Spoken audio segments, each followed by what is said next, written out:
Okay, boys and girls, today we're going to replace the CV axle,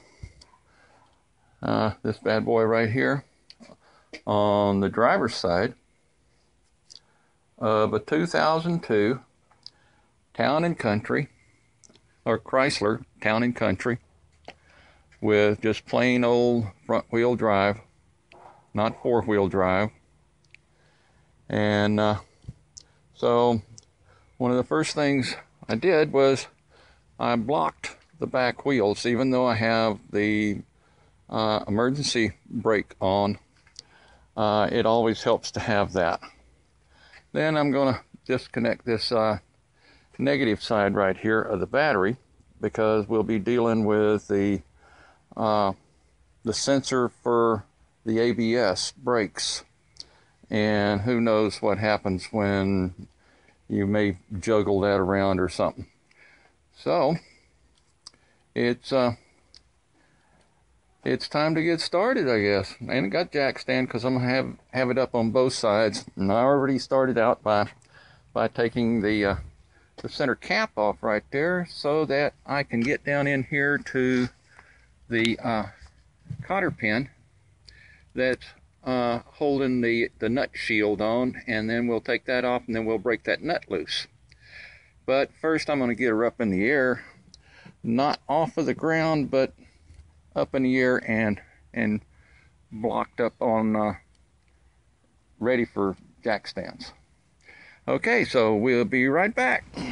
Okay, boys and girls, as you can see, I took the wheel off so I could take the cap off of the nut. I've got it stored over yonder, and now I put two lug nuts back on and lowered it down so the wheel's resting on the driveway here. Now I'm getting ready to break it loose, and I've got myself a 25-inch breaker bar right there, and I got that at Harbor Freight for, I think, $14. It's half-inch drive. And then this is my equalizer right here. It makes it probably at least another 1.5 feet. So that means I got a 3.5-inch breaker bar. You betcha buddies. And so I'm gonna have to stand on this one probably. That's what I had to do with the other side over there. It's, even though it's only torqued at 150 pounds, that is, it hasn't been broken loose since 2002. Guess what? That's 10 years. Oh, coming up on 11 now that we're in 2013. So once we get that done, and then we can get that axle nut off, then we'll start taking the rotor and caliper off, and that way we can get to the tower, the strut tower in there to unbolt, so that we can get our jaws and pull this hub off. So we'll get there. Okay, just hang out there and go have another beer or something. Okay, boys and girls, there it is. We got her off, and like I said, you just add a little extra right there. Well, what you really want to do is you just want to give it sort of like a real sudden snap down, and then if you feel like you can't get the nut out of the socket, then just take and whack your bar back the other direction to loosen it up. See, that's one of the big problems. I really don't like the 12 point being the number of slots that are in here. I'd rather have the 6 point because it fits right down on the nut. The 12 point has a chance of rolling around the nut because it doesn't have as much of the corner of the nut right here to grasp. So it's I would prefer to use a 6 point, and that way you get all the flats that you're working with, and you're not going to round the nut off. Now next we're going to pull the caliper off here, and then we're going to suspend it. I'm going to get something to hang it from up here off of the side. Oh, I know you can't see it because it's bright up there. But, okay, I'll stand up here then. Okay, nice bright and shiny sun, 81 degrees, January 12th here in Florida. Yeehaw! Don't want to be in Utah, that's for dang sure. So we'll get that pulled off of there, and then we'll get the disc off of there, and then we're going to take the shock tower here and unbolt it so that when we start dragging the hub off of here, it'll swing to the side and we won't have to break the ball joint loose. I got that idea from a guy that made a comment on Advanced Auto's website when he bought the CV axles, and it was a hint by him. So that's something that I'm going to take advantage of. Alrighty, so then, oh boy, it's going to get really rough in there. I can see that already. It's not going to come easy. It's not going to like this at all. Well, it might. I don't know, but I'm not going to count on it. That's for sure. But we'll see. We'll see when it comes to it. All right, I'll be back just as soon as I get that caliper off. And by the way, it takes a Torx bit to take those two screws out of the back. I can't remember if it's a 42 or a 40, but I'll let you know about that in just a little bit here. Okie doke. And oh, and the only reason that we can undo this right here is because the spring is up on top. Right up here, it's on top of the as part of the strut. Now if it were on the bottom, that would be a different story right there. Oh yes sir, Bob. So with that, which makes it a lot easier because then we don't have to get in there and maybe mess up the grease boot for the ball joint. And there's no pressures or anything that'll be opposing us, so other than gravity. Okay, so I'll be back in just a couple of minutes. Okay, boys and girls, there's a caliper. It's hung out. And by the way, that Torx bit that takes these two bolts that hold it is a T45. I went and sanded it off to make sure. Now, gonna have to take the mount here off, and goes the other way, because you might as well practice on doing that, because if you don't, then you can't replace the rotor here, which this has been on there so dang long that I'm going to have to give it a little knock from the back, but it ain't going to be a big knock, I can tell you that. And then these two nuts right here for the shock tower, I'm sure that, well, let's go back to that. I used a 15/16 socket to take this off, because it's probably a 22, and most standard metric socket sets that come only go from 18 up to 23, and so 15/16 will take care of that one. And the size for these two nuts right here is I'm using a 13/16. I'm sure it's probably metric, but it's a snug fit, but it will take it off. So it's and then after that, this right here, this is the ABS sensor. That's going to be a 10 millimeter bolt right there that we're going to take. We're going to take that loose, and then we're just going to set it off on the side over here so it doesn't get hurt, because we're going to drag this hub off. I'll come back right after I get this rotor off right here, and then I'll show you what we're going to do. All right, y'all hang out now. Oh, and by the way, I used my pipe right there. Now, if there's any of you girls out there watching this, let me tell you something. You put that pipe on that ratchet handle right there, and you call yourself Supergirl or Superwoman or whatever, because it will you just take your little pinky right there without even messing up your fingernail polish, and just push it right up, and any nut will just about break loose. Okay, I'll be right back. Okay, boys and girls, what the biggest problem I've been having so far has been getting that puppy off, because it was sort of rusted onto the hub here. Now I thought I was going to have to drag this thing off, but see this? I can push that thing in there like that, all the way up in there.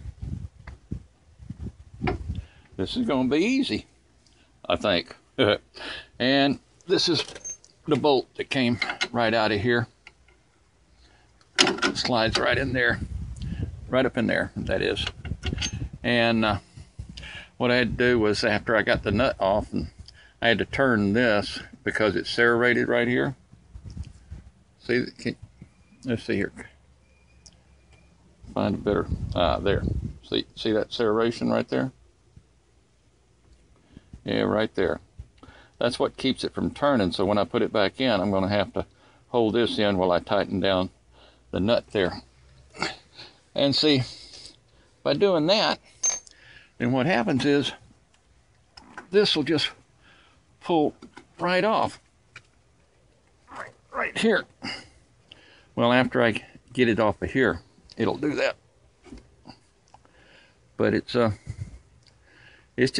gonna drop down. Let's see. Maybe it'll do it right now. Maybe.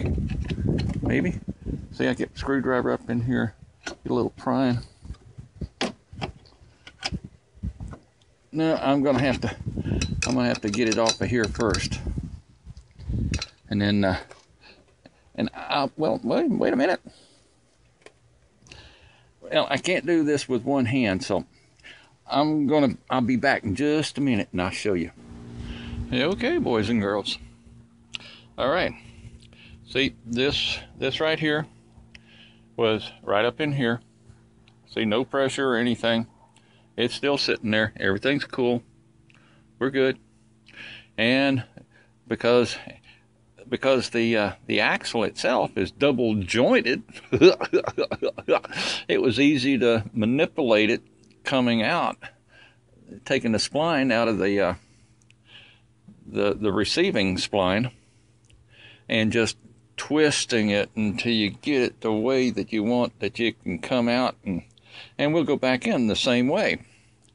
So otherwise we'd have had to break this ball joint loose down here just so that it would be able to swing sideways like this, but it's no different than taking it loose from the tower here, because it's still swiveling. It's just that instead of swiveling left to right here by taking out the ball joint, by taking it loose from the tower here, we're just going to swizzle it at a 45 coming downward, say to the southeast, instead of straight to the east, or straight to 90 degrees. We went to 135 degrees instead. Okay, so now I have to study a little bit to see whether I'm going to have to unbolt that ring that's in there before I try to pop out the inside joint, and then hopefully I'm going to be able to bring it through this orifice here. Otherwise, I'm looking at a whole bunch of the only other thing I might have to do, and oh gosh, boy, I really don't like to do this, is to unbolt this bracket right here, which is the brake line. And so if I have to do that in order to get that extra little bit, but then I don't know. I'll figure it out. I'll let you know, but I think it's going to slip. I think it's going to slip right through there. I'm sure hoping it's going to slip right through there, because if it don't, oh, I think I'm going to cry. This has been so easy. The other side, I had to beat the crap out of that one and then drag it off with my jaws down there. And this one right here, I'm just pushing the shaft back and forth right here in the hub. And them splines, they were just doing real great. Gosh dog it, they weren't even holding on like the other side. Shoot, I thought I was going to have to pay a toll on the other side. Here, yeah, this is like being on interstate. It's free. Okay, so I'll be right back as soon as I figure that one out in there. Alrighty? Y'all hang out now. Okay, now, just in case you didn't get a good view of it before from outside. See, there it goes, there it goes, there it goes. Oh, there's the end of it right there. Okay, now we come back in here. There's these 2 bolts, that ring, if I have to take it loose right here, in order to be able to get in there to pry back behind the hub.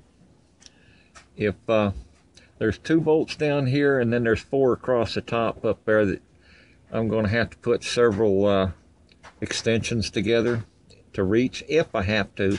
But I'm going to try to pull on that piece right there, try to pry on it using those nuts as a butt, and then try to push that out, because it's just that split ring that's holding it up in there.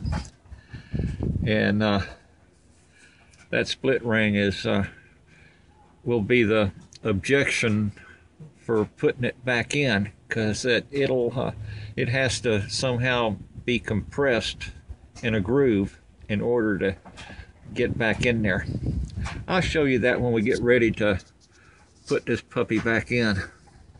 Okay, so I'll be right back. Y'all just hang out there now. Or you can follow along with your own town and country. Okay, boys and girls. Woo! I didn't have to take the ring out. But even though it's kilted over to the passenger side, it's still going to lose a little bit of transmission fluid. But not anywhere near like the other side. The other side, we lost a lot, about 3/4 of a quart. So you can see that up in there, and we'll get that cleaned up, because we want to make sure that seal, we don't want to mess with that seal right there, because oh gosh, seals are not hard to replace, but you got to hit them, you got to put them in straight, because if you turn them in sideways, oh, that's a mess of trouble. And here we go. On the far side right there, you see the old one. Now that's the side that was up in there in the transmission. And see, this is that split ring I was telling you about.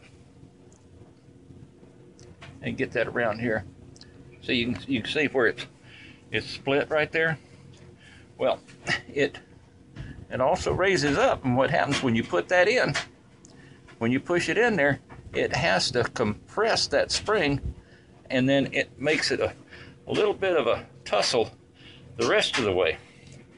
And we're going to have the same thing with this one down here, because it got a split ring on it too. Yes, sir, Bob. And that's the hard part right there. But that one was getting ready to give us some grief, because it's off to the side. It's bent a little bit. See how that's bent? It's not going to ride in the channel. So I might just take that one off of there and put it on here, on the new one.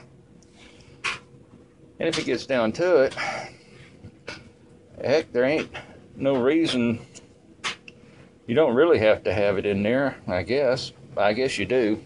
It's there for a reason. I guess if the wheel comes off and the whole hub comes off and it breaks out right there and the whole front end from the wheel inward comes off, then this will come out and then you won't be able to drive away from it. Oh, daggone it, that would be a real bear, wouldn't it? You got only 3 wheels and they're afraid you won't be able to drive away from it? I guarantee you that if it comes off, you ain't driving nowhere. Okay. All right. Well, let's get back to it now. And I get that cleaned up, and then once we get it back in there, then we'll go ahead on and try to finish her up. All right. Be right back, guys. Y'all hang out now. Now, I did forget to tell you that what I used to pry it out with, and that was I had this lip right here. See that little groove right there? This little raised edge right there, and but it was too long, too far away for a screwdriver. So this right here is a tool for turning your water on and off outside at the meter. And so I just got it up in there like this and used it for a pry, and then I gave it a quick jerk like that, and it popped out. And then I went around to the outside and I just pulled it right out, and it did come out through that opening. Oh boy, that was good, because I was afraid that it was going to have to break down into two pieces because of seeing this. But this is just rubber right here. I have no idea why it is there. But this is definitely a problem right here, because you can pull this all the way back, and I don't really think that you're supposed to be able to pull that back. I don't think. Now this is nice and easy, so we're just gonna have to wait and see. Maybe we won't have that knocking anymore. So keep on rocking. Be right back. Okay, now boys and girls. Now here's something extra for you. If every time you go over a bump or something like that, and you hear the front end go hook, hook, click, click, click, click, it's this link right here. This one right there that goes between the shock tower and down here to the stabilizer bar. So what you have to do is, if you're going to do it while you have the axle out and such, then you need to put one of the bolts back into the tower right here, and then you need to jack up underneath the ball joint to take the pressure off of it. And then when it is, then at the end of this at the end of the ball right here on the link is a Torx outfit, and that's a T40. Your replacement may not, but you can see this right here. This link is shot, and so we keep hearing it. And then down here it'll be the same affair. See how easy that is right there? It should not be that easy. I'm telling you, these are shot, and I just happen to have a set, and I'm going to replace this. So, oh, and this nut right here that's on the end, that's an 18mm nut. Just to let you in on that. That's an 18mm nut. And now I know that a lot of you don't have, you have Torx bits, but what I've got is, as well as Torx bits, is I have from Harbor Freight, it's like Allen keys, where you can get them either in SAE or metric. This is a set of Torx Allen keys, or keys. Nice and handy. You don't need a ratchet or anything. And if you want extra leverage, then you just pull out the other side right there, and it makes it twice as long to hold on to. Okay, so I'll be back once I get this puppy up in there. And of course I got to get this one down here below undone, and then put a new one in there, and then we'll carry on from there. So I'll see you guys shortly. Okay, now boys and girls, had to reconnect the whatever it is, the yoke here back up to the shock tower, and just so I could take the tension off of the bolt at the top, while and also to take the tension off of the tensioner bar back in there. Now it takes a T40 originally to take it out, but the replacements that I had is from Advanced Auto, uses a 5mm Allen key for holding it on the back side here. And if you have some slim wrenches on the back side right here on this particular one, it has a hex on it right there that you could actually hold it from there rather than from on the end. So that's something to keep in mind with that. But it's much better when everything's connected up in there. It's a lot easier because the same position of the jack that you use to take the tire off also can be raised up and down to give you your tensions to take the pressure off of that link. And so, all right, now I'm going to try to shove this puppy back up in there and see what happens. So I'll be right back. Don't go away. I tell you what, boys and girls, I am really amazed. This one just slid right in there. The other one, I had to use my 2x4 right down here on the end of the shaft to get it in there because of that split ring. This one I just gave it a little push and it went right in there. Daggone it. But now on the other side, it could have been because of the length of it being over 4 feet long, that it was cocking as I was trying to push it in, and this one being so short, only maybe no more than 3 feet, and I'm going to say only probably about 30 inches. But gosh, it just slid right in there. So now all we got to do is we're just going to paint this with some grease, these splines right here, slide it right in here, slide it right in, and bolt it right up. So, you know, it's going to be, it's, daggone it. That is, I'm just amazed that it just slid in there. I've been prepared for a fight all day, and the biggest fight that I had was down here on this dang rotor that was rusted to it. And not to count that dang on link right there.